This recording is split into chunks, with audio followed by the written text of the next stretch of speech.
তাহলে কল ঢুকবে কিন্তু ভাইব্রেট হবে না।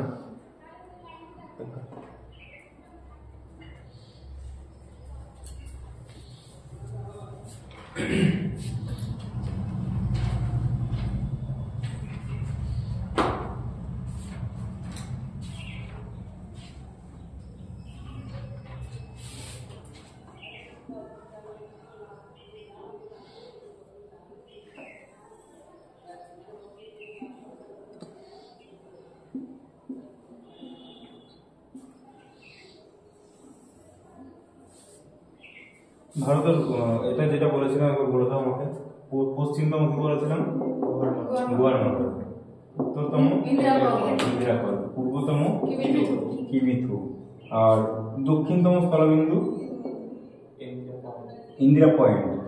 ইন্দিরা পয়েন্টটা কোন দিকে বলেছিলাম? কোনটায়? কোন নিকোবরে? তিনটে নিকোবর আছে, গ্রেট নিকোবরে আছে। আর এইখানে কি বলেছিলাম? কন্যাকুমারী। আচ্ছা, কন্যাকুমারিকা হয় না কুমারী? দুটোই বলে, কন্যাকুমারিকা, কন্যাকুমারী।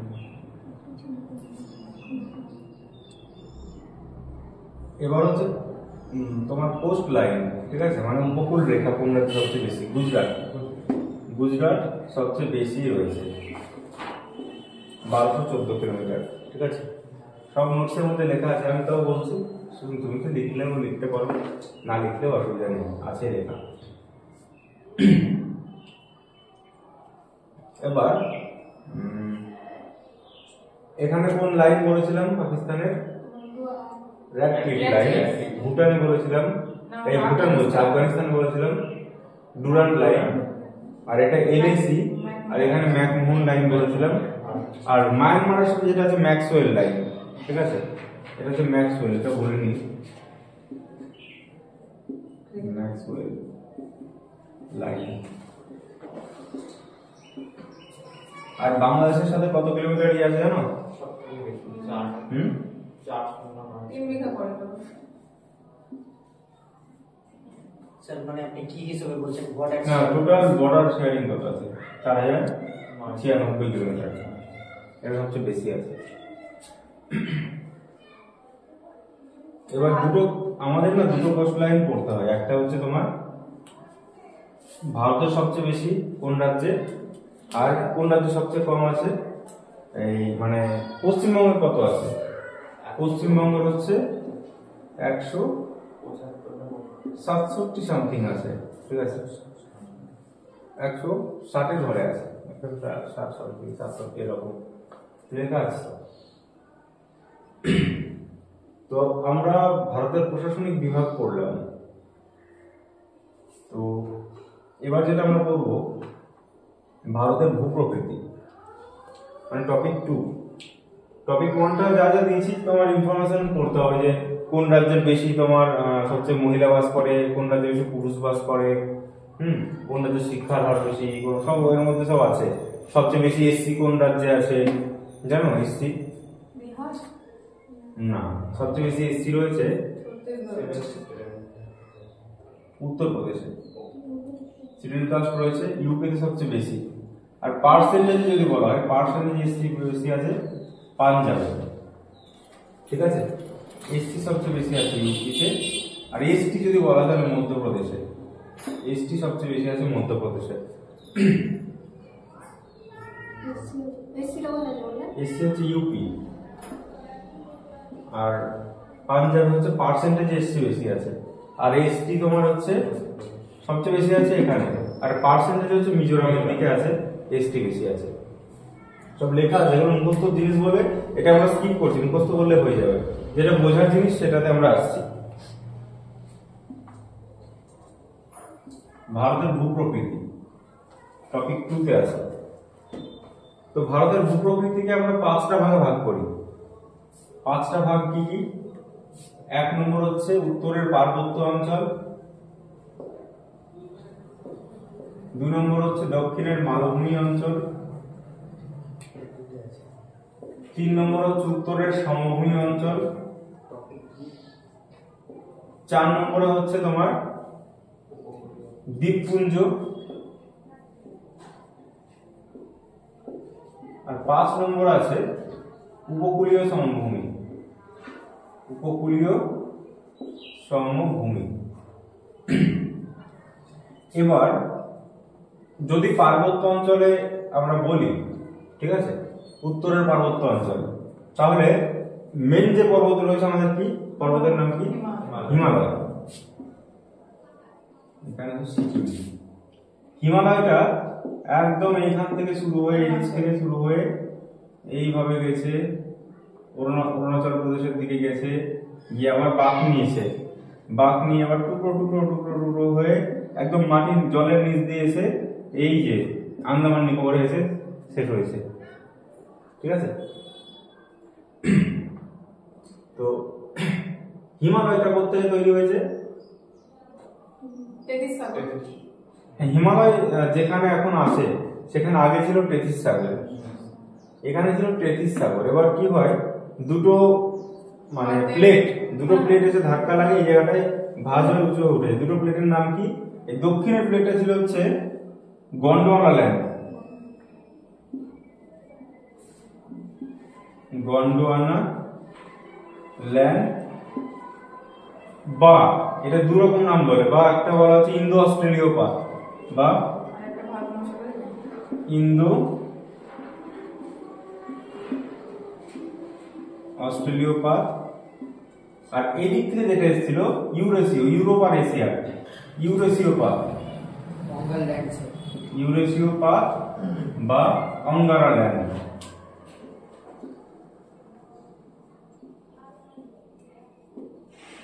তাহলে গন্ডোয়ানা ল্যান্ড আর অঙ্গারা ল্যান্ড, এই দুটো ল্যান্ড তোমার ধাক্কা লাগে। এখানে সাগর যেটা ছিল টেথিস সাগর, টেথিস সাগরে এই হিমালয় পর্বতটা তৈরি হলো। হিমালয়টা হচ্ছে কি ধরনের পর্বত? ভঙ্গিল ভঙ্গিল পর্বত, কারণ ভাঁজ হয়ে পর্বতটা সৃষ্টি হয়েছে, ভঙ্গিল পর্বত বলা হয়। এবার হিমালয়ে মানে প্রত্যেকটা পর্বত যেখানে গিয়ে মিলিত হয়, ঠিক আছে, ওটা বলা হচ্ছে পর্বত গ্রন্থি। হিমালয়, এদিক দিয়ে হিমালয় গেছে, এদিক দিয়ে হচ্ছে তোমার কারাকোরাম গেছে, এদিকে তোমার কুইনলুন, তারপরে এদিকে এলব্রুজ গেছে, এদিকে না হিন্দুকুশ গেছে, হিন্দুকুশ। এই যে এই গ্রন্থির নাম হচ্ছে পামির গ্রন্থি। পামির গ্রন্থিকে বলা হয় পৃথিবীর ছাপ বলা হয়। তো যে পর্বত মালাগুলো যেখানে গিয়ে যুক্ত হয়, যেখান থেকে চলে আসে, সেটা হচ্ছে গ্রন্থি বলা হয়। তো এশিয়া মহাদেশে মেন পর্বতগুলো পামির গ্রন্থি থেকে তৈরি হয়েছে। ঠিক আছে, এটার নাম হচ্ছে কারাকোরাম। কারাকোরাম। এবার বলো তো ভারতের উচ্চতম শৃঙ্গের নাম কি?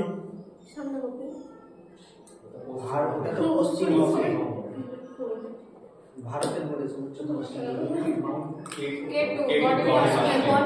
K2 বা গডউইন অস্টিন। K2 কোন পর্বতে আছে? কারাকোরামে আছে। তাহলে K2 কি হিমালয় আছে? হিমালয় কিন্তু নেই। এবার পরীক্ষায় যাই ভারতে অবস্থিত হিমালয়ের সর্বোচ্চ শৃঙ্গের নাম, তাহলে কি হবে? কাঞ্চনজঙ্ঘা। এটা হচ্ছে এখানে আছে কাঞ্চনজঙ্ঘা। যদি ভারতের বলে তাহলে কারাকোরামের K2। এবার অনেক বইয়ে দেয় যে K2 তে এখন পাকিস্তানের মানে অধিকৃত পাকিস্তানের মধ্যে পড়ে যাচ্ছে K2টা এখানে, ঠিক আছে, সেই জন্য বলে যে ভারতের উচ্চতম শৃঙ্গ কাঞ্চনজঙ্ঘা অনেক বইয়ে দেয়। কিন্তু ভারত সরকার কিন্তু এটা মানে না যে ওটা ওদের, ঠিক আছে, ওরা অধিকার করে রেখেছে, এটা কিন্তু আমাদেরই। সেই জন্য দেখো আমরা আমাদের ম্যাপে পুরোপুরি দেখাই, তাহলে তো ম্যাপটা এরকম ভাবে দেখাতাম। সুতরাং তোমাদের কোশ্চেন পরীক্ষায় যেখানে আসুক যে ভারতের উচ্চতম শৃঙ্গ, তোমরা কিন্তু K2ই লিখবে, কাঞ্চনজঙ্ঘা করতে যাবে না। ঠিক আছে, এটা ভারতের অফিসিয়াল বিবৃতি যে আমাদের কাশ্মীর পুরোটাই আমাদের, ঠিক আছে, ওরা অধিকার করে রেখেছে তাই। এবার হ্যাঁ, চায়না অকুপাই করে রেখে দিয়েছে। এটা হিমালয়, আমরা হিমালয় নিয়ে আলোচনা করছি। হিমালয়কে যদি এইভাবে ধরি আমরা, এইভাবে গেছে, ঠিক এইরকম গেছে, তাহলে কোন দিকটা চওড়া, কোন দিকটা? এদিকে চওড়া আর এদিকে যত গেছে তত তোর জায়গাটা কমে গেছে। হ্যাঁ, এদিকে প্রায় 500 মতো আর এদিকে প্রায় 200 মতো হবে, চওড়ায় 200 মিটার। এবার দেখো ভালো করে, আমি যদি এই খাতাটা তোমাকে দেখাই, এটা হচ্ছে এইভাবে আছে হিমালয়টা, ঠিক আছে? তোমাকে এইভাবে দেখাচ্ছি, এইভাবে হিমালয় পর্বতটা আছে এখান থেকে এতটা। এবার ভাঁজ হয়ে দেখো এতটা আমার ভাঁজ হলো, তাহলে চওড়াটা কতটা হলো? এখান থেকে এতটা। এবার আরো কাছাকাছি হলো, ঠিক আছে? দেখো জায়গাটা কমলো, তার উচ্চতা বাড়লো না? বাড়লো। এবার এইটা দেখে বুঝতে পারছো, মানে যতটা কাছাকাছি আসবে, যতটা কম চওড়া হবে, তত উচ্চতা বেশি হবে। এদিকে উচ্চতাটা চওড়ায় বেশি তাই উচ্চতা কম, আর এদিকে চওড়ায় কাছাকাছি সেজন্য উচ্চতাটা বেশি। সেজন্য মেন হিমালয়ের উচ্চতম শৃঙ্গগুলো সব এইদিকে অবস্থিত, ঠিক আছে? দেখো কাঞ্চনজঙ্ঘা, এভারেস্ট, ঠিক আছে? হিমালয়কে যদি আমরা 3টে ভাগে ভাগ করি, এটাকে বলা হয় কি হিমালয়? পশ্চিম হিমালয়। এটাকে বলা হয় মধ্য হিমালয়, আর এটাকে বলা হয় পূর্ব হিমালয়। এবার পরীক্ষায় প্রশ্ন আসতেই পারে, এইটুকু পুরো নেপাল যেটুকু আছে না, নেপালটা পুরো মধ্যের মধ্যে পড়ছে, আর নেপালের পর থেকে দার্জিলিং, ভুটান এইগুলো সব পূর্ব হিমালয়। তাহলে দার্জিলিং কোন হিমালয়ে অবস্থিত? পূর্ব হিমালয়ে। কাশ্মীর কোন হিমালয়ে অবস্থিত? পশ্চিম হিমালয়। হিমাচল প্রদেশ পশ্চিম, সিমলা পশ্চিম, তাহলে পশ্চিম হিমালয়ে এরা অবস্থিত।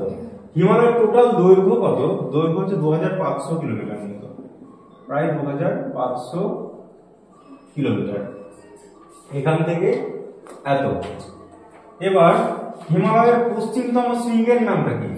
পশ্চিমতম শৃঙ্গের নাম হচ্ছে নামচা, এই না নাঙ্গা পর্বত। এটা হচ্ছে নাঙ্গা পর্বত, আর এইখানে নামচা বারওয়া।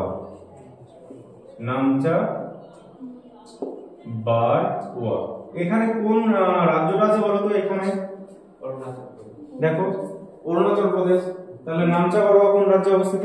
অরুণাচল প্রদেশ। আর হ্যাঁ ঠিক আছে, ব্রহ্মপুত্র নদী ওটাকে ক্রস করে আসছে। হ্যাঁ, ব্রহ্মপুত্র নদী এই দিক দিয়ে ভারতে প্রবেশ করেছে। মানে পর্বতের পাশ দিয়ে আসছে। হ্যাঁ, এখান দিয়ে তো গিরিখাত গুলো হয়, তো এখান দিয়ে পর্বতে এই মধ্য দিয়ে চলে আসছে। মানে নদী নিজের জায়গা করে নেয়, ঠিক আছে? গিরিখাত তৈরি করে নেয়, এবং গিরিখাতটাই তখন মানুষের রাস্তা হয়ে যায়। তাহলে হিমালয়কে দেখো পূর্ব থেকে পশ্চিমে 3টে ভাগে ভাগ করা যায়: পশ্চিম হিমালয়, মধ্য হিমালয় আর পূর্ব হিমালয়। তাহলে অরুণাচল প্রদেশ, দার্জিলিং, ভুটান, এগুলো যা দেশ আছে সব কিন্তু পূর্ব হিমালয়ে অবস্থিত। এবার মধ্য হিমালয়টা যেহেতু কোন দেশে পড়ছে? নেপালে। সেই জন্য মধ্য হিমালয় নিয়ে আমাদের কোনো মাথা ব্যথা নেই, আমাদের মধ্য হিমালয় পড়তে হবে। শুধু একটা জিনিস পড়তে হবে, মাউন্ট এভারেস্ট। মধ্য হিমালয় মাউন্ট এভারেস্টের আগের নাম কি ছিল জানো? পিক 15। এবার দেখো যত শৃঙ্গ আছে আলাদা আলাদা সব নাম থাকে, পিক 15, পিক 18, কিন্তু এটার উচ্চতা আবিষ্কার করেছিল হচ্ছে আমাদের বাঙালি সার্ভেয়ার রাধানাথ সিকদার। সে এটার লিখেছিল, কিন্তু ওই টাইমে তোমার হচ্ছে ওর যে অধিকর্তা ছিল, হেড, সে ছিল জর্জ এভারেস্ট, তার আন্ডারে কাজ করছিল। তাই রাধানাথ সিকদারের নামটা দেওয়া উচিত ছিল, কিন্তু নিজের নাম বসিয়ে দিয়েছে। সেই জন্য জর্জ এভারেস্টের নাম অনুসারে এর নাম মাউন্ট এভারেস্ট। তো এর নাম কি ছিল আগে? পিক 15, ঠিক আছে? এবং নেপালের নাম কি জানো? সাগরমাথা বলা হয়। ঠিক আছে, এবার আমরা পূর্ব থেকে পশ্চিমে ভাগ করলাম হিমালয়কে। এবার উত্তর থেকে দক্ষিণে হিমালয়কে কটা ভাগে ভাগ করা যায়? উত্তর থেকে দক্ষিণে 4 ভাগে ভাগ করা যায়, ঠিক আছে? এই দিকটায় এই হিমালয়ের এই পোর্শনটাকে বলা হয় না, এই পোর্শনটাকে মানে এই পোর্শন হিমালয়ের এই উপরের দিকটা যেটা সবচেয়ে প্রাচীন, ঠিক আছে? হ্যাঁ, তিব্বত পড়ছে এর মধ্যে, কিন্তু হিমালয়ের ভাগটা বলছে। দেখো এই দিকটা কিন্তু প্রাচীন, আর এদিকটা নবীন, সবচেয়ে এদিকে হচ্ছে নবীন আর এদিকটা প্রাচীন। সেই জন্য ব্রহ্মপুত্র, সিন্ধু এই হিমালয়ের সৃষ্টির আগে থেকে হয়েছে কিন্তু, হ্যাঁ, মানে অনেক প্রাচীন নদী এগুলো। এবার আর্য সমাজ যেটা বলে তখন থেকে ব্রহ্মপুত্র নদী ছিল না, আর্য সমাজ তো এই সেদিন আসলো, তার কত লক্ষ লক্ষ বছর আগে থেকে তার নদী সৃষ্টি হয়েছে, ঠিক আছে। আর্য সভ্যতা তো দেখ কত আসলো, এই 1500 খ্রিস্টপূর্ব 1500 থেকে। ওরা তো তখন হচ্ছে এই দিক দিয়ে ছিল, হ্যাঁ, তখন এইসব দিকে আসেইনি ওরা। এইটা বলে টেথিস হিমালয়, টেথিস বা ট্রান্স হিমালয়।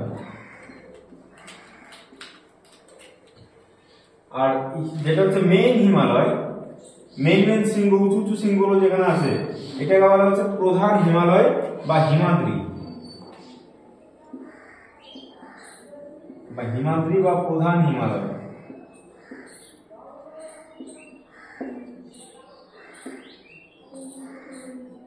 তারপরে এই প্রধানের নিচে আরেকটু নিচু হিমালয়টা এইভাবে গেছে,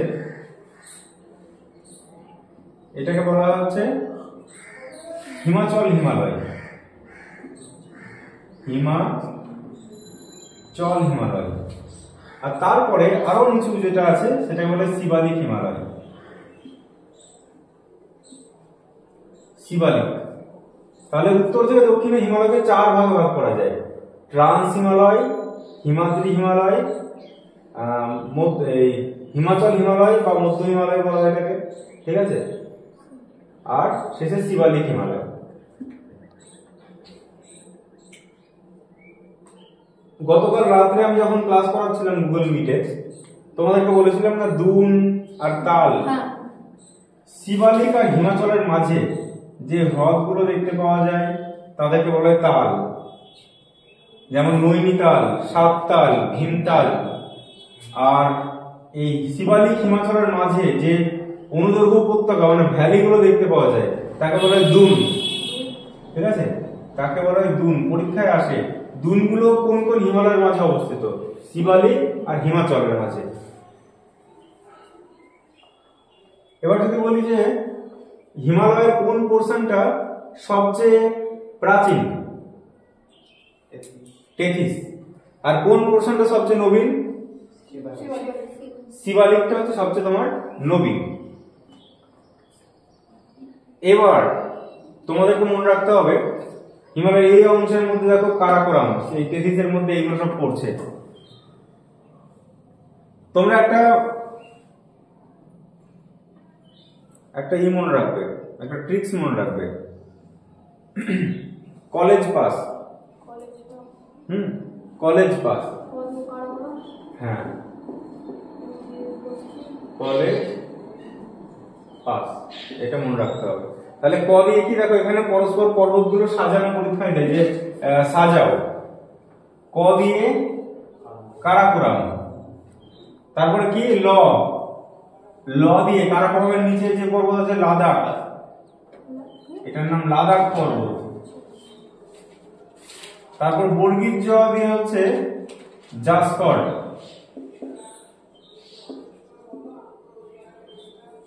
ক কারাকোরাম লাদাখ জাসকর। প দিয়ে হচ্ছে তোমার পীর পাঞ্জাল, এইখানে আছে পীর পাঞ্জাল, কোথায় লিখি, অবস্থা, পীর পাঞ্জাল, পয়সির পীর পাঞ্জাল, ঠিক আছে, গোল করে দিচ্ছি, কারাকোরাম, জাসকর, কালা, আচ্ছা লাদাখ, কারাকোরাম, লাদাখ, জাসকর, পীর পাঞ্জাল। পরস্পর পরীক্ষাতে সাজাতে দিয়েছে, অনেক এক্সামে দেখবে পরস্পর সাজাও, হয়তো উল্টো পাল্টা করে দেবে, মনে রাখবে। কলেজ পাস, সালবাসটা এমনি জাস্ট মানে দিয়েছি, অ্যাড করেছি, হ্যাঁ, যাতে একটু দেখবি ফোরনটা দিয়েছি সুন্দর স্বাদটা লাগে, নাহলে কলেজ পা।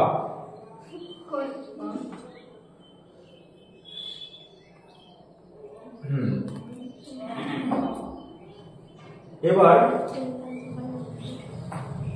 এইখানে দেখো পীর পাঞ্জাল যেটা আছে, পীর পাঞ্জাল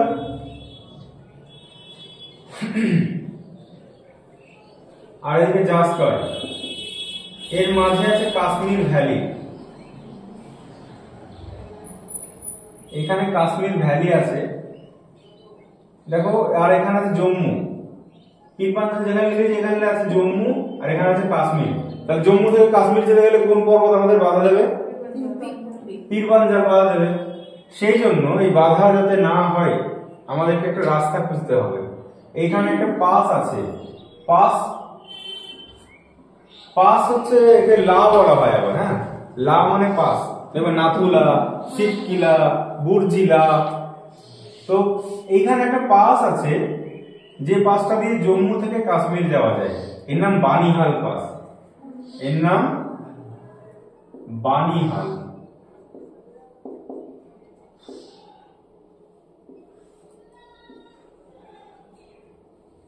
এই বানিহাল পাসের এখানে সরকার একটা টানেল করেছে, কারণ দেখ শীতের, হ্যাঁ শীতের দিনে ধর সমস্যা, দুর্গম এলাকা, তো সেই জন্য টানেল করেছে যাতে যোগাযোগ ব্যবস্থা আরো ভালোভাবে যাওয়া যায়।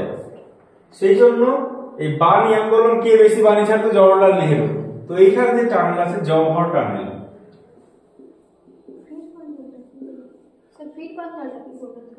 পীর পাঞ্জাল একটা পর্বত, পীর পাঞ্জাল পর্বতে এরকম একটা পর্বত, এই পর্বতের মাঝে একটা রাস্তা আছে, পাস। এখান দিয়ে জম্মু থেকে কাশ্মীর যাওয়ার জন্য এই পীর পাঞ্জাল পাসটা ইউজ করা হয়। মানে বানিহাল পাস, পীর পাঞ্জাল পর্বতে বানিহাল পাস। এইটা গেল তোমার দুরকম ভাবে ভাগ করলাম আমরা, পশ্চিম হিমালয়, মধ্য হিমালয়, পূর্ব হিমালয় হয়ে গেল, ট্রান্স হিমালয়, হিমাদ্রি হিমালয়, হিমাচল হিমালয়, শিবালিক হিমালয়। তোমাদের আমার নোটসের মধ্যে আছে দেখবি হিমাচল হিমালয়ের শৃঙ্গগুলোর নাম লেখো, মহাভারত লেক, এইসব নামগুলো আছে, মুসৌরি, নাগটিব্বা, এগুলো সব আছে। আর এখানে নন্দা দেবী, তারপরে এভারেস্ট, এগুলো সব হচ্ছে প্রধান হিমালয় আছে। পশ্চিম হিমালয়টাকে আবার ভাগ করা যায় 3 ভাগে। এবার শুধু পশ্চিমটা বলছি আমরা, ঠিক আছে? সব ভুলে যাও, এই যে এতটা বললাম এতটা তো পশ্চিম হিমালয়ের মধ্যে পড়ছে। পশ্চিম হিমালয়ের মধ্যে যেটা পরীক্ষায় বেশি দেয় এইটুকুটা বলা হয় কাশ্মীর হিমালয়, যেটা কাশ্মীর আছে কাশ্মীর হিমালয়। এইটুকুটা বলা হচ্ছে কুমায়ুন হিমালয়, আর এইটুকু হচ্ছে পাঞ্জাব বা হিমাচল হিমালয়, ঠিক আছে? তো হিমাচল প্রদেশে যেটুকু আছে হিমাচল হিমালয়, এটা কাশ্মীর হিমালয়, আর এইটুকুটা কোশ্চেন বেশি দেয়, এটা কুমায়ুন হিমালয়। কুমায়ুন হিমালয়টা কোন রাজ্যে আছে? ইউকে, মানে উত্তরাখণ্ড। উত্তরাখণ্ডে যে হিমালয়টা আছে তাকে বলে কুমায়ুন হিমালয়। দেখবে একটা তোমরা চিপকো আন্দোলন পড়েছো, যে কুমায়ুন হিমালয়ের গারোয়াল উপত্যকা, কুমায়ুন হিমালয়ের উল্লেখ আছে। কুমায়ুন হিমালয় কোন রাজ্যে? উত্তরাখণ্ড। এটা মনে রাখবে, এই জন্য তোমাদেরকে বললাম। হিমালয় পোর্শন এবার দেখো, এইখানে একটা বাঁক নিয়েছে এইভাবে, এই বাঁকটাকে বলে সিনট্যাক্সিয়াল বাঁক।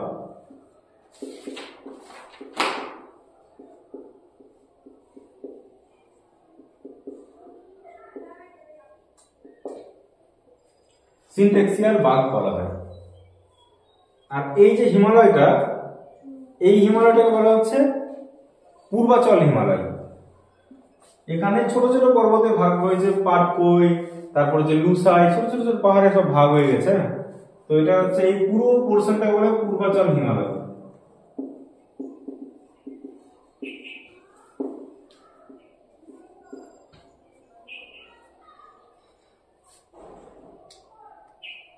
এর সর্বোচ্চ শৃঙ্গ পরীক্ষায় যায়, এর সর্বোচ্চ শৃঙ্গের নাম কি? দাফা বুম।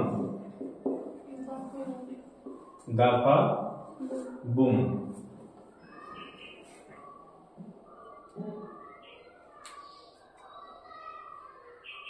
এইদিকে দেখো, এটা মেঘালয় আছে বাংলাদেশে, এখানে গারো, খাসি, জয়ন্তিয়া, এই পাহাড়গুলো আছে। তো কোন পাহাড়ে সবচেয়ে বেশি বৃষ্টিপাত হয়? মৌসিনরাম বললাম, খাসি। বৃষ্টির মধ্যে বললাম না, খাসি মাংস দিয়ে সুন্দর করে পিকনিক। তো এই খাসি পাহাড়ে আছে মৌসিনরাম, চেরাপুঞ্জি। এটা পার্বত্য অঞ্চল তোমাদেরকে বললাম উত্তরে। তার মালভূমি অঞ্চল যদি আসি, এইখান থেকে একটা পর্বত গেছে এইভাবে, আরাবল্লী।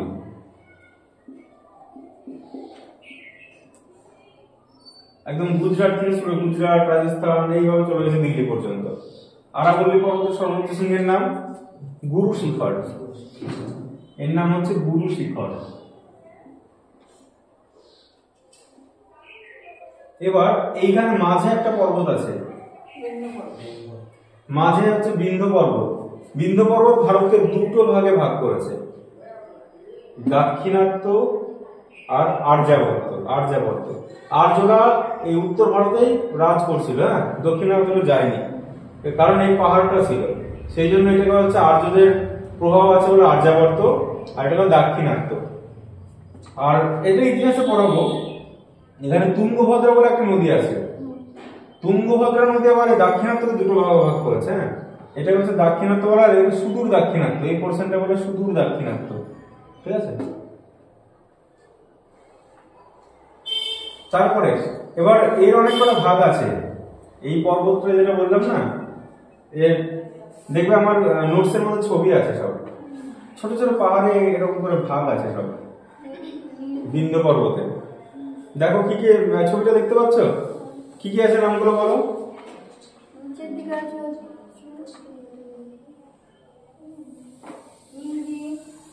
না না, নীলগিরি না, তোমার যেটা বলছি আমি, এই যে বিন্ধ্য পর্বতমালার ভাগগুলো তো আমাকে দে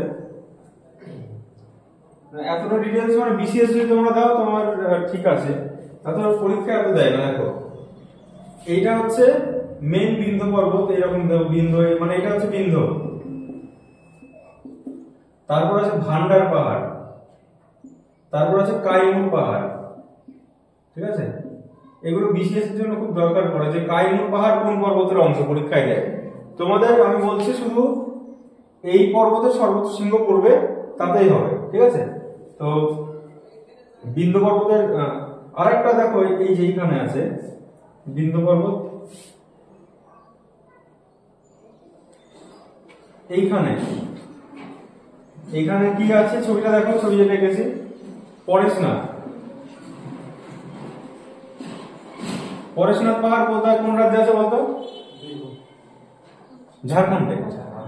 তাহলে দেখো এই যে এখান থেকে শুরু হয়েছে পরেশনাথ পাহাড় পর্যন্ত, এটা কিন্তু পুরোটাই বিন্ধ্য পর্বতের অংশ।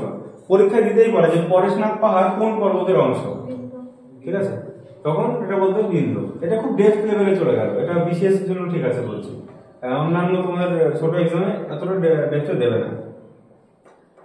দেখো একটা ছবি, এই ছবিটা তোমরা সবার উপরে নিশ্চয় আছে, আমি পাঠিয়েছি পিডিএফটা গুগলে। এখানে একটা মৈকাল, মৈকাল মানে হচ্ছে তোমার বাংলায় কি বলে ওটা, মৈকালকে মহাকাল পর্বত। মৈকাল পর্বতে একটা নদী এইভাবে গেছে পরেশনাথ আর কাইমুরের মাঝখান দিয়ে, এই নদীটার নাম দেখো সোন লেখা আছে, সোন। সোন কোথায় গিয়ে মিশবে, এখান থেকে গঙ্গাটা আসবে, গঙ্গার উপনদী সোন মিশবে। সোন কোন দিকে বয়ে গেছে, কোন দিকে বয়ে গেছে, এটা কোন দিক, এটা উপরের দিকে গেছে, উত্তর দিক। তো ভারতের উত্তর বাহিনী নদী হচ্ছে সোন, এটা মনে রাখবে। সোনকে স্বর্ণ রেণু নদী বলা হয় ভারতে। সুবর্ণ রেখাকে বলে না, স্বর্ণ রেণু না, সোন, সোন হচ্ছে গোল্ড রিভার বলা হয়, ঠিক আছে। সোন বনের মধ্যে শোনা যায়, এরকম বলেছিলাম না, বনের মধ্যে শুনতে পাচ্ছিস, বন সাগর যে প্রকল্প সোন নদীর উপর অবস্থিত। এবার বিন্ধ্য পর্বত, এগুলো কি ধরনের পর্বত জানো? বিন্ধ্য পর্বত আছে এখানে, সাতপুরা আছে, স্তূপ পর্বত, এগুলো সাতপুরা স্তূপ পর্বত, এর মাঝ দিয়ে বয়ে গেছে একটা নদী, দেখো ছবি একটা আছে, এটা হচ্ছে নর্মদা।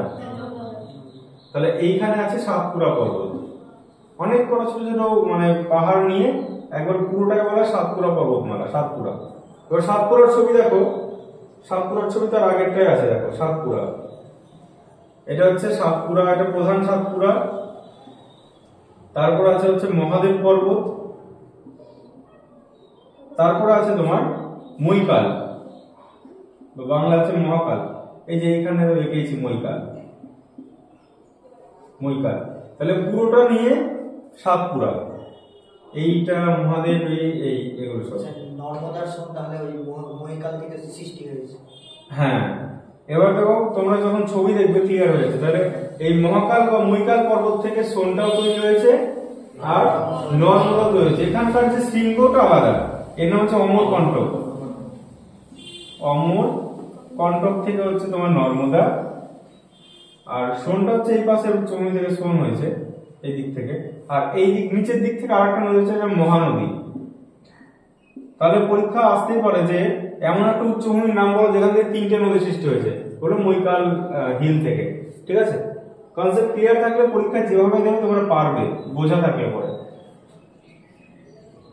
তাহলে মহাদেব, এবার সাতপুরা পর্বতের সর্বোচ্চ শৃঙ্গের নাম কি? ধূপগড়। দেখো সাতপুরা বললাম কি, সাতপুরা, মহাদেব আর মহিকাল, 3টে মিলে কিন্তু পুরোটাই সাতপুরা পর্বতমালা বলা হয়। এবার এর যে প্রধান শৃঙ্গ ধূপগড় আছে এই পর্বতে আছে। তাহলে সাতপুরা পর্বতের সর্বোচ্চ শৃঙ্গের নাম ধূপগড় যদি বলি, আর যদি আবার আরো দেখতে দেয় যে ধূপগড়টা কোন পর্বতে মানে কোন ভাগটায় আছে, তাহলে মহাদেব পর্বতে আছে কিন্তু। তাহলে সাতপুরা হচ্ছে ধূপগড়। টপিক 2 এ আমি প্রথমেই সেজন্য এই ওয়ান লাইনার দিয়ে দিয়েছি, দেখবে সব সর্বোচ্চ শৃঙ্গ পরীক্ষা যেগুলো বেশি দেয়। তারপরে এর পাশ দিয়ে গেছে তাপ্তি নদী। তাপ্তি, আর তাপ্তির এই পাশে আছে অজন্তা পাহাড়। সেই অজন্তা গুহা, ওটাই তো? হ্যাঁ, তাহলে দেখো এখানে বিন্দু আর সাতপুরার মাঝে কোন নদী? এটা হচ্ছে নর্মদা। আর সাতপুরার অজন্তা পাহাড়ের মধ্যে দিয়ে কোন নদী? তাপ্তি। ঠিক আছে, এবার চলে আসি আমরা এইদিকে। এইখান দিয়ে একটা পর্বত চলে এসছে, এটাকে পশ্চিম ঘাট পর্বত বলা হয়, পশ্চিম ঘাট। আর এদিক দিয়ে এসছে একটা, এটা হচ্ছে পূর্ব ঘাট। এই দুটো মিলিত হয়েছে এখানে, এই পর্বতটার নাম হচ্ছে নীলগিরি। তাহলে পরীক্ষায় দেয় পূর্ব ঘাট আর পশ্চিম ঘাট কোথায় মিলিত হয়েছে? নীলগিরিতে।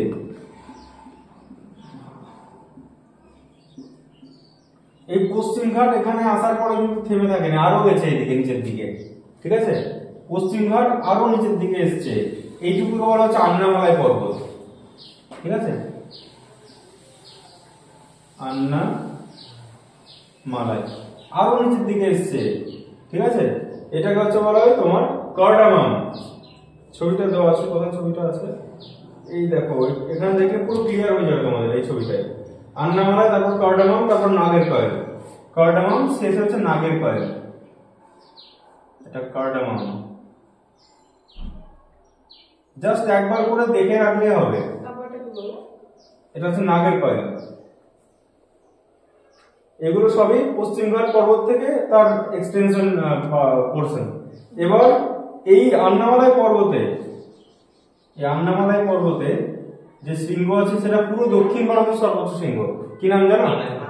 আনাইমুদি।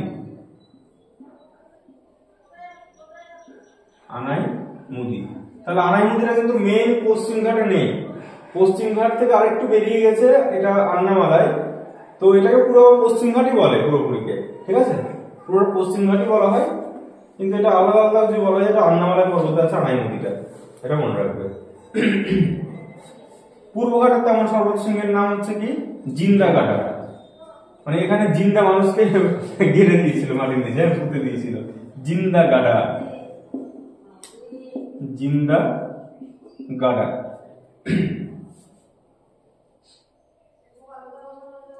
এরপরে আমি একটা ছবি আঁকার সময় হয়নি, তাহলে না তোমাদের এই বুন্দেলখন্ড, বাঘেলখন্ড, এই যে মালভূমি গুলো আছে, এইখানে দেখো মালভূমি ছবি দেখেছিলাম না, আঁকা হয়ে ওঠেনি আমার, এইদিকে আছে মালভূমি, এইদিকে মালভূমি, তারপরে তোমার বুন্দেলখন্ড আছে তোমার এই বিন্ধ্য পর্বতের মাঝে। ঠিক আছে, এইদিকে আছে বুন্দেলখন্ড, বাঘেলখন্ড, এগুলো একবার তোমরা মেই করবে। হ্যাঁ দেখো লেখা আছে, আমার এক্সাক্ট লেখা আছে যে কাইমুর ও ভান্ডার পাহাড়ের পূর্ব দিকে অবস্থিত বাঘেলখান। তাহলে কাইমুর আর ভান্ডার, তাহলে এখানে বাঘেলখান পূর্ব দিক বললাম না, কি বললাম পূর্ব বললাম, পূর্ব দিকে কাইমুর, তাহলে পূর্ব এইখানে এইখানে এইদিকে হচ্ছে এই দিকটা বাঘেলখান। তোমরা একবার ভারতের মালভূমির ম্যাপটা দেখে নেবে নিজেরা একবার খাতাতে, একটু নিজেরা লিখে নেবে। তারপর ছোটনাগপুর মালভূমি, এই যে পোর্শনটা হচ্ছে ছোটনাগপুর মালভূমি। ছোটনাগপুর মালভূমির সর্বোচ্চ সিংহের নাম হচ্ছে পরেশনাথ, যেটা আমি বললাম পরেশনাথ। আর পরেশনাথ কোন পর্বতের অংশ বললাম? বিন্ধ্র হচ্ছে পরেশনাথ। এবার দাক্ষিণাত্য মালভূমি, এই যে দাক্ষিণাত্য দক্ষিণের যে মালভূমি, দাক্ষিণাত্য মালভূমি বলা হয়। ঠিক আছে, এই দক্ষিণের যে মালভূমিটা আছে এটাকে বলা হয় দাক্ষিণাত্য মালভূমি। এই পোর্শনটাকে দাক্ষিণাত্য মালভূমি বলা হয়। এই দাক্ষিণাত্য মালভূমিটা কি কোন শিলায় তৈরি হয়? আগ্নেয় শিলায়। তোমার আমি এখানে বাইরে এঁকে দেখাচ্ছি, এটা মাটি, মাটির কোনো ফাটল দিয়ে মাটির নিচের লাভাগুলো নিঃশব্দে বেরিয়ে আসে। ঠিক আছে, কোনো বিস্ফোরণ ঘটাবে না, একা একাই বেরিয়ে আসবে এবং এরকম ভাবে জমবে। আবার প্রায় 1000 বছর পরে আবার বিস্ফোরণ ঘটলো, আবার লাভা বেরিয়ে আসলো, এরকম করে জমলো। আবার 1 লক্ষ বছর পর আবার একটা বিস্ফোরণ ঘটলো, বিস্ফোরণ না ঠিক, এটা হচ্ছে মানে হাত কেটে দিলাম রক্ত গলগল করে গেলো, এরকম ভাবে বেরিয়ে আসলো, আবার জমলো, ঠান্ডা হলো, আবার জমলো, জমতে জমতে জমতে জমতে জমতে জমতে জমতে জমতে এরকম সিঁড়ির মতো ধাপে ধাপে একটা ভূমিরূপ তৈরি করছে। ঠিক আছে, এইভাবে একটা ঢালু, এই দিকটায় ঢালু থাকছে না, এদিকে ঢালু। এই ট্র্যাপ কথার অর্থ হচ্ছে সিঁড়ি, ট্র্যাপ। আর ডেকান কথার অর্থ হচ্ছে দাক্ষিণাত্য। এই দক্ষিণে যে ভূমিটা, ঠিক আছে, যে ভূমিটা এইদিকে ঢালু, এটা হচ্ছে পূর্ব দিকে ঢালু। ঠিক আছে, তাহলে ডেকান ট্র্যাপটা কোন শিলায় গঠিত? আগ্নেয় পাললিক নাকি আগ্নেয়? কোন শিলা? আগ্নেয় শিলার কোন ভাগটা? গ্রানাইট না ব্যাসল্ট? ব্যাসল্ট। আর এই যে অগ্নুৎপাতটা হচ্ছে বিস্ফোরণ ছাড়া, এর নাম কি? অগ্নুৎপাত, এটা বলে বিদার অগ্নুৎপাত। মানে বিস্ফোরণ ছাড়া যে অগ্নুৎপাত ঘটে তাকে বলে বিদার অগ্নুৎপাত। আর এই শিলাটা হচ্ছে ব্যাসল্ট শিলা। আর ব্যাসল্ট শিলার রং কালো হয়।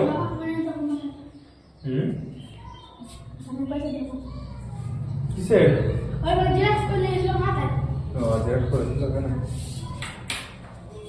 ব্যাসল্টের রং হচ্ছে কালো। দেখো তাহলে শিলা কালো, তাহলে এই শিলা থেকে মাটি তৈরি হলে কি মাটি হবে? কৃষ্ণ মৃত্তিকা বা কালো মাটি। আর কালো মাটির অসুবিধা হচ্ছে না, কালো মাটির আগের নাম আরেক নাম হচ্ছে রেগুর বা কৃষ্ণ মৃত্তিকা। রেগুর বা কৃষ্ণ মৃত্তিকা। তাহলে দাক্ষিণাত্য এই এলাকাতে না, এই দিকটায় কালো মাটি দেখতে পাওয়া যায়। আর কালো মাটির কালোর উল্টো কালার কি? কালোর উল্টো লাল। কালোর বিপরীত কালার কি? সাদা। লালের হচ্ছে নীল বলে না, আমরা বিপরীত শব্দ করি না, কালো সাদা। তো কালো মাটিতে সাদা চাষ ভালো হয়, মোটামুটি তুলো। কালো মাটিতে হচ্ছে তুলো চাষ ভালো হয়, কার্পাস। তাহলে রেঙ্গুন বলতে, তাহলে এটা কি মায়ানমারের সাথে যুক্ত? কারণ মায়ানমার আদি নাম তো রেঙ্গুন ছিল, ওটা লাল মাটির জন্য ছিল বলে কি? না না, ওরকম সেটা ঠিক আমার জানা নেই, একবার দেখতে হবে। তবে এই রেঙ্গুনটা আসলে রেঙ্গুন, ওটা তো আলাদা। তো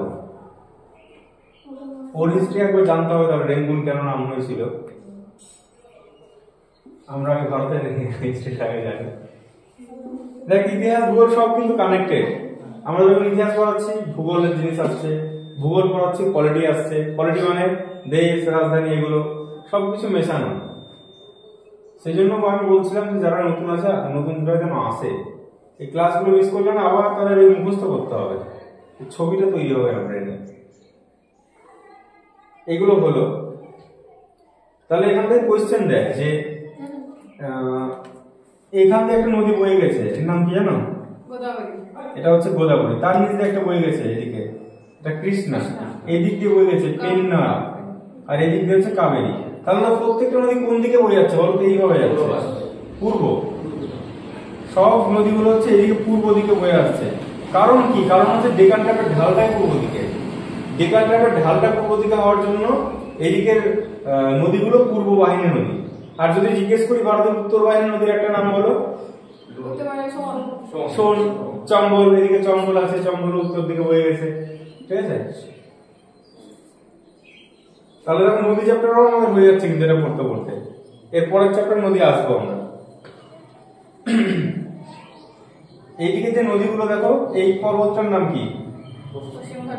তাহলে পশ্চিম ঘাট।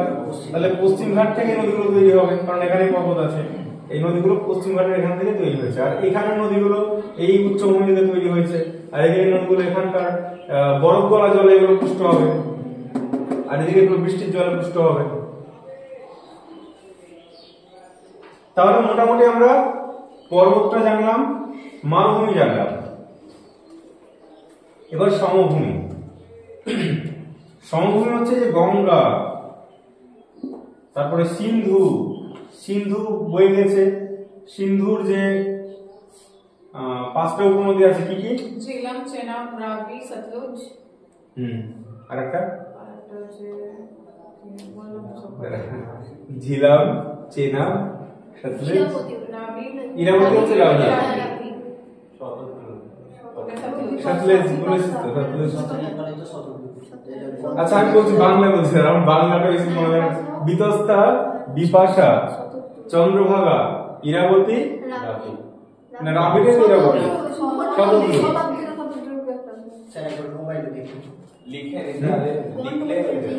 লিখলে হয়ে যাবে।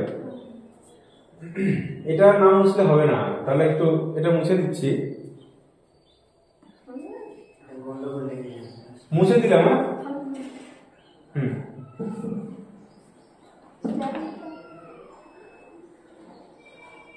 এই 2-3টে ক্লাস যদি তোমরা করে নাও না, দেখবে টেস্ট পেপার, মক টেস্ট দেবে, সব পারবে। মানে ভূগোলের অনেক এই রিলেটেড যা আছে তোমরা সব করে পারবে। হ্যাঁ, ঝিলাম, চেনাব, রাবি, বিয়াস, সতলুজ। ও বিয়াসটা বলেছি, বিয়াসটা বলতে বলেছি। বলো তো গুজরাটের উপকূল রেখার দৈর্ঘ্য কত? ওই তো 1214 কিলোমিটার।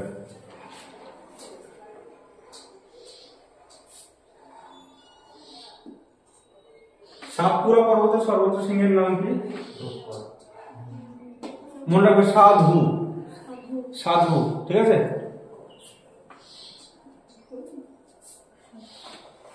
সাধু, সাতপুরা ধূপগড়।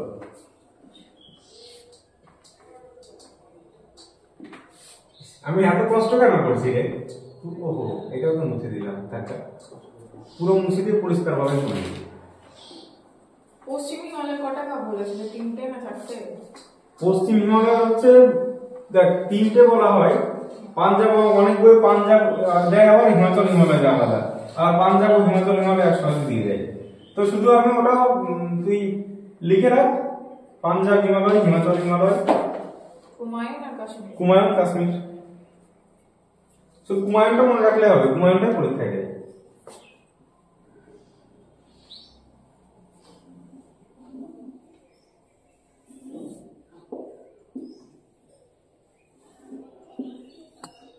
দেখো,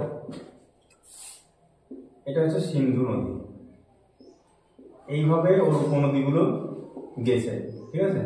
এরকম উপনদীগুলো গেছে। তাহলে আমাদের এইখানে একটা, এই সিন্ধু উপনদীর যে সমভূমি একটা আছে, এর পলি দিয়ে তৈরি একটা সমভূমি আছে।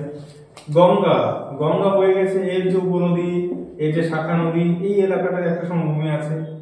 আর ব্রহ্মপুত্র, এই যে একটা সমভূমি আছে, ঠিক আছে? তো এইটা, এই সমভূমি আমাদের জানতে হবে, সমভূমি সম্পর্কে। আমি কি দিয়েছি আগে দেখি তোমাদের সমভূমি।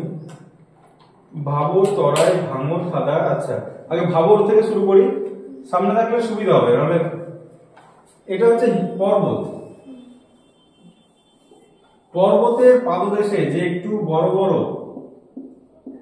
বড় পাথর যেগুলো দেখতে পাওয়া যায়, এই যে মাটি, এই যে অঞ্চলটা বলে ভাবর।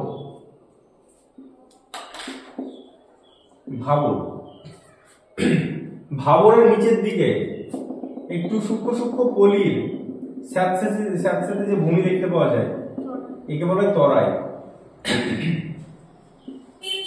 তাহলে একটু বড় নুড়ি কাকর মানে বড় বড় একটু শিলাচূর্ণ যুক্ত মাটি সেটা ভাবর, আর সূক্ষ্ম সূক্ষ্ম পলি যুক্ত মাটি থাকবে এটা হচ্ছে তরাই।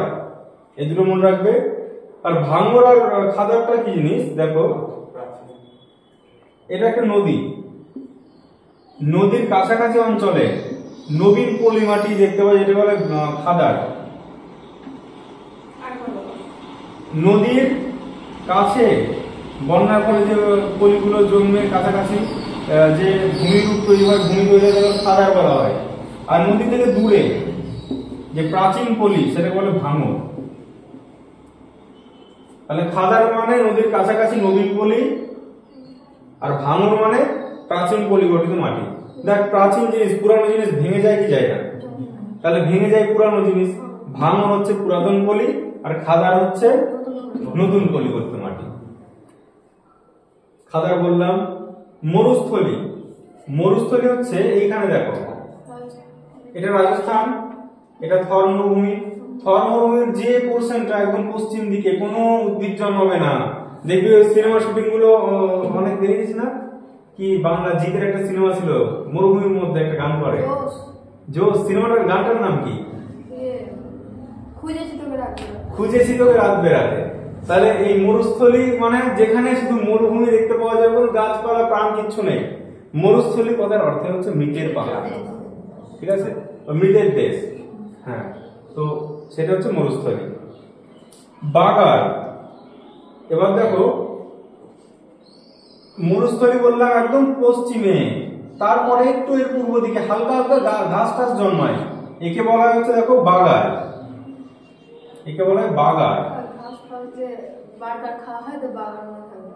আচ্ছা আচ্ছা, এখানে আর কিছু পায় না, ঘাস দিয়েই বাগার তৈরি করে খায়। হ্যাঁ, নাহলে তো মানুষ এখানে মরে গেছে। মরুস্থলী, ঠিক আছে, বাগার। তারপরে দেখো রোহি, বাগারের পূর্ব দিকে আরাবল্লী পর্বত থেকে আগত ছোট ছোট নদী দ্বারা সৃষ্ট ভূমি। এই যেখানে আরাবল্লী পর্বতে গেছিলাম, এখান দিয়ে যে নদীগুলো যে বয়ে গেছে না, এখান দিয়ে যে একটু মোটামুটি যে গাছপালা একটু জন্মায়, এটা বলা হচ্ছে রোহি। রোহি।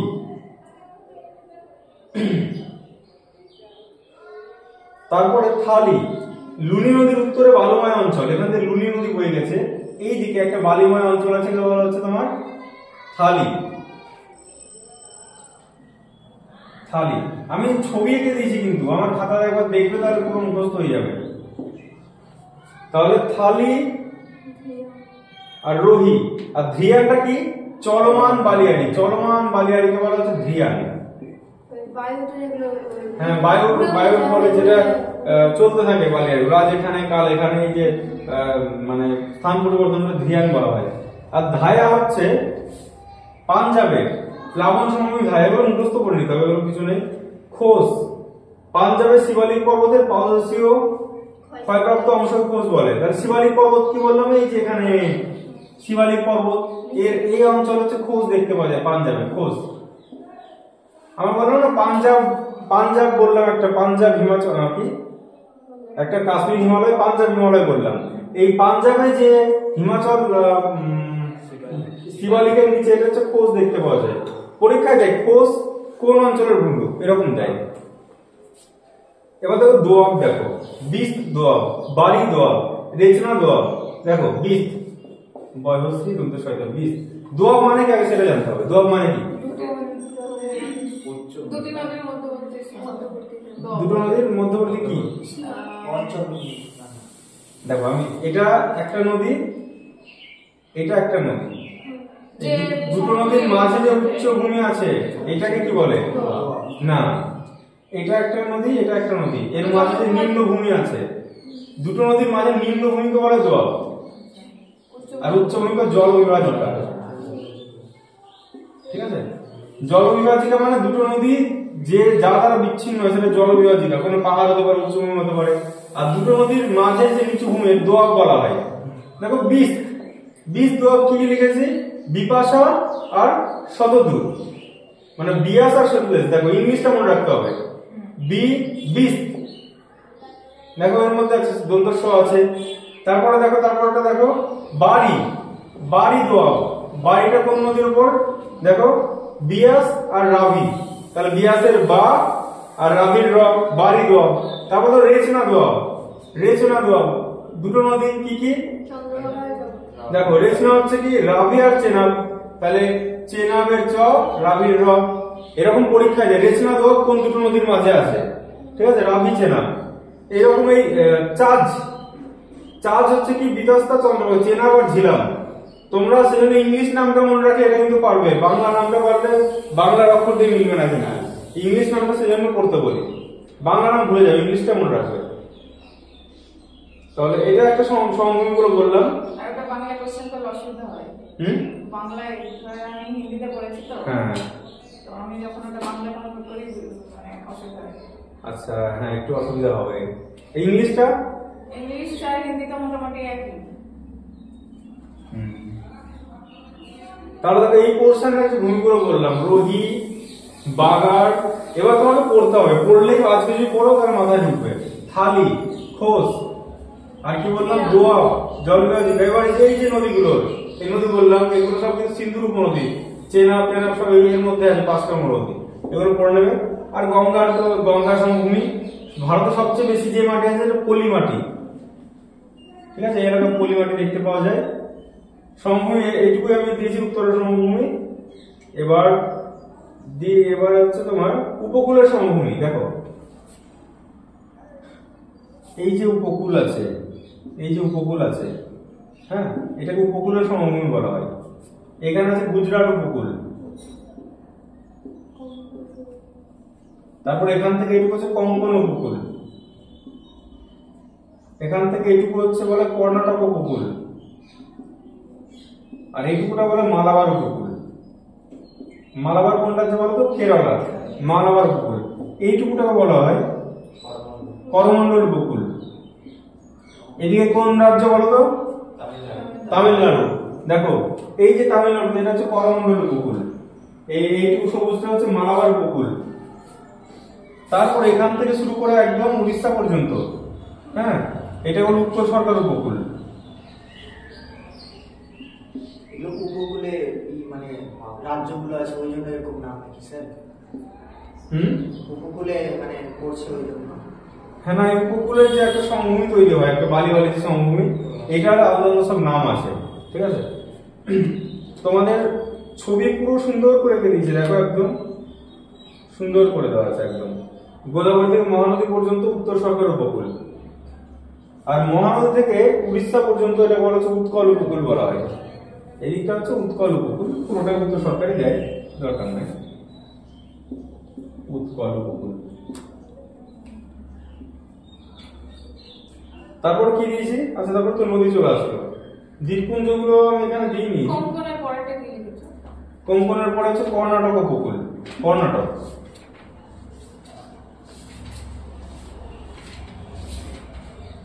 পুরো দেখো আমি কোন রাজ্য থেকে কোন রাজ্য লিখে দিয়েছি। গোয়া থেকে ম্যাঙ্গালোর, মানে এখানে গোয়া থেকে শুরু হবে, কর্ণাটকে যে ম্যাঙ্গালোর আছে শহর। আচ্ছা ম্যাঙ্গালোর শহরটাকে কি বলা হয়? Ice cream city. লিখে রাখতে পারো যারা জানো না, ম্যাঙ্গালোর হচ্ছে আইসক্রিম সিটি বলা হয়। আর দ্বীপগুলো আমি দিইনি কারণ দ্বীপটা প্রথম চ্যাপ্টারে আছে। আগের দিন পড়লাম না লাক্ষাদ্বীপ, তারপরে যে আন্দামান, এই দ্বীপপুঞ্জগুলো কিন্তু এর মধ্যে পড়ে আছে। যে তাহলে দেখো 5টা ভাগ আমরা পড়ে নিলাম। প্রথম ভাগটা কি ছিল? পর্বত, তাহলে পার্বত্য অঞ্চল। আচ্ছা তারপর দ্বিতীয়টা বললাম, আচ্ছা সমভূমি দিয়েছি, মালভূমি পরে দিয়েছি না, ঠিক আছে। মালভূমি, উপকূলের সমভূমি আর দ্বীপপুঞ্জ। দ্বীপপুঞ্জ আগের দিন আমরা পড়িয়ে দিয়েছি। এবার আমাকে বলবে তোমরা হিমালয়ের দৈর্ঘ্যটা কত বলেছি? এখান থেকে এতটা কত? 2500 কিলোমিটার। এই চওড়ায় দিকে কতটা বলেছিলাম? 500। আর এদিকে কতটা বলেছিলাম? 200। এই বাঘটাকে কি বাঘ বলেছিলাম? সিনটেক্সিয়াল বাঘ। এই যে হিমালয়, এই পোরশনটা কি হিমালয় বলেছি? পূর্বাচল হিমালয়। আর উপরের হিমালয়টা এটাকা এটুকু উপরে সবচেয়ে প্রাচীন হিমালয় কোনটা এদিকে বলেছি টেথিস। টেথিসের পরে কি হিমাদ্রি, তারপরে হিমাচল, তারপরে শিবালিক। আর হিমালয় এইভাবে কটা ভাগ করেছে, পশ্চিম হিমালয়, মধ্য হিমালয়, পূর্ব হিমালয়। এবার পরস্পর পর্বতগুলো কি বলেছি, কারাকোরাম, কলেজ কি কি বললাম, লাদাখ, জাসকার, পীরপাঞ্জাল। পীরপাঞ্জাল পর্বত দুটো শহরকে আলাদা করে দিয়েছে, কি কি বললাম, জম্মু আর কাশ্মীরকে। তো পীরপাঞ্জালের মধ্যে কোন পাস গেছে, বানিহাল, বানিহাল পাস গেছে। কোন টানেল বললে তখন আমরা জওহর টানেল হয়েছে। আচ্ছা, এবার বলো যে কোন পর্বতটা ভারতের দুটো ভাগে ভাগ করেছে, উত্তর দক্ষিণ, বিন্ধ্য পর্বত। ঠিক আছে, এবার বলো যে বিন্ধ্য আর সাতপুরার মাঝে কোন নদী বয়ে গেছে, নর্মদা। আর সাতপুরার দক্ষিণ দিয়ে আবার কোন নদী বয়ে গেছে, তাপ্তি। তাপ্তির এদিকে কোন পাহাড় বললাম,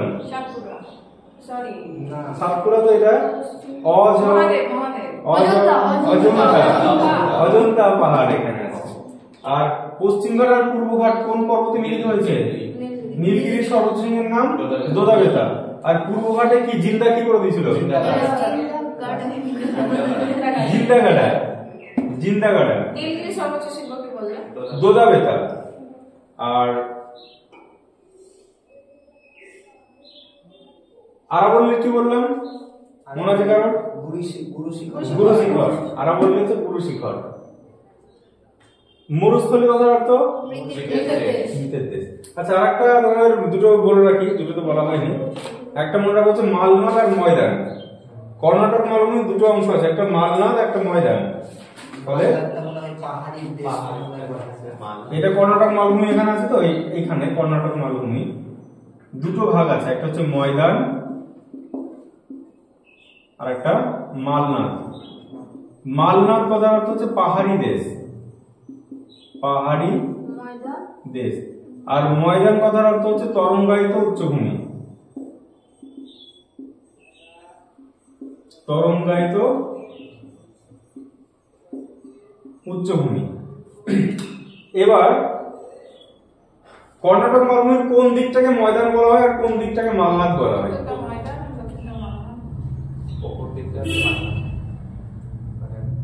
এটা তোমরা কি করবে, হ্যাঁ আমার নোটসে ঠিকভাবে আমি একটু কারেকশন করে নেবে। ময়দান আর মালনাদটা পূর্ব, পশ্চিম, উত্তর, দক্ষিণ।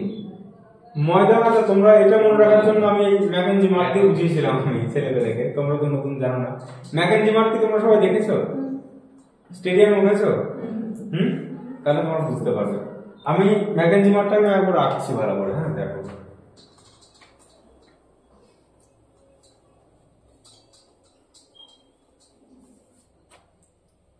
এটা হচ্ছে উপরের যে স্টেডিয়ামটা, ঠিক আছে, এটা সিঁড়ি নেমে যাচ্ছে এইভাবে, মাঝখান দিয়ে এরকম রাস্তা রাস্তা ঘুরছে, ঠিক আছে।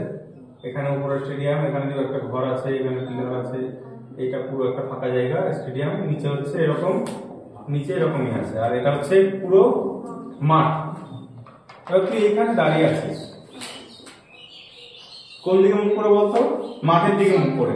এই মাঠটাকে কি বলা হয়, ম্যাকেনজি কি, ময়দান। ওইদিকে সূর্য ওঠে, ওইদিকে দাঁড়ালে ওটা পূর্ব দিক হচ্ছে।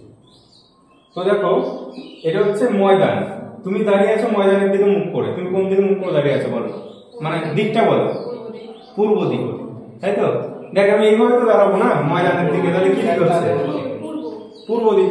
কর্ণাটক মালভূমির পূর্ব দিককে বলে ময়দান। এবার ছেলে পেলে ধর কি বলতো, রাতের বেলা একটু মানে মালটাল খায়, ঠিক আছে। এবার মাঠে খাবে নাকি পেছন দিকে খাবে লুকিয়ে, পেছন দিকে খাবে। তাহলে পেছন দিকটা কি দিক হচ্ছে, পশ্চিম দিক। তাহলে কর্ণাটক মালভূমির পশ্চিম দিক থেকে কি বলে, মালনাদ। এইসব ল্যাঙ্গুয়েজ ইউজ করা উচিত না পড়ার দিকে, কিন্তু কি করবো, মনে রাখার জন্য এগুলো একটু পড়তে হয়। সরি সরস্বতী মা, ক্ষমা করে দিও, ঠিক আছে। এগুলো বাড়ির লোকজনকে বলা যাবে না যে মাস্টার এইভাবে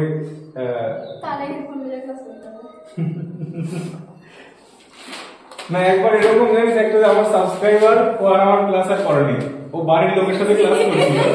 আর আমি ধর টপিক বোঝাতে গেলে অনেক কিছু বলতে হয়, সে গার্লফ্রেন্ড নিয়ে, ব্রেকআপ নিয়ে একটু বলছিলাম, তারপরে আমাকে পরে টেক্সট করছে, তো দাদা কমেন্ট করেছে বড় করে, তোমার ক্লাস ভালোবাসতাম, তুমি বাড়ির লোকের সামনে দেখছিলাম, তুমি গার্লফ্রেন্ড হ্যাঁ হ্যাঁ এগুলো বলে দিয়েছো, আর বাড়ির লোক শুনে কেমন খারাপ ভাবছে, আমি আর তোমার ক্লাস করতে পারলাম না।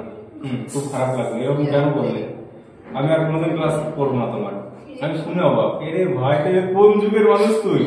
হ্যাঁ, পড়ানোর জন্য এগুলো আমি আগে চুন নিয়ে রান্নাঘাট চুনি পিঠালেন না, ওটা আমি মাকে গিয়ে বলছি, মা যেন ভাববে না, মা হেসে বলছে, মা বলছে ভালোই বুঝিয়েছে, মাথায় ঢুকে থাকবে। ঠিক আছে দাদা, ময়দান কোন দিক? পূর্ব দিক, আর মালনা পশ্চিম দিক। পিছন মনে বসে হ্যাঁ ঠিক আছে, চলো আমাকে 11টার মধ্যে পৌঁছাতে হবে ওখানে। আজকে টাইমটা হলো, ওই জন্য বলছিলাম যে তোমাদের 9টা 8:30 হলে পর আরেকটু টাইম পেতাম। ঠিক আছে, একটা টপিক তো হয়ে গেল, পরের দিন নদী পড়বো তোমাদের। ও 1 ঘন্টারই পুরো ক্লাস হলো, পুরো 1 ঘন্টা।